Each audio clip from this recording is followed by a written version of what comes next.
कळंबीजवळ भीषण अपघात, ग्रामपंचायत अधिकारी जागीच ठार. जिल्हा प्रतिनिधी मनोज कांबळे.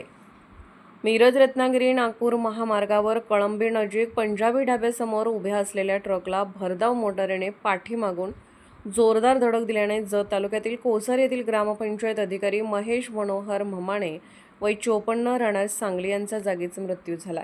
महेश ममाणे हे शुक्रवारी दुपारी कोसारी ग्रामपंचायतीची मासिक सभा आटोपून स्वतःच्या मोटारीने सांगलीकडे निघाले होते. मिरजजवळील कळंबी परिसरात आल्यानंतर रस्त्याच्या कडेला थांबलेल्या ट्रकला त्यांच्या मोटारीची पाठीमागून जोरदार धडक बसली. अपघात इतका भीषण होता की त्यांचा जागीच मृत्यू झाला. मूळचे जत तालुक्यातील धावडवाडी येथील असलेले महेश ममाणे यांचा वर्षभरापूर्वी तासगाव तालुक्यातून कोसारी ग्रामपंचायतीत बदली झाली होती. पत्नी व 2 मुले सांगली येथे राहत असल्याने त्यांचे नेहमी सांगलीला येणे जाणे असायचे. मात्र शुक्रवारी सांगलीकडे जात असताना काळाने त्यांच्यावर झडप घातली.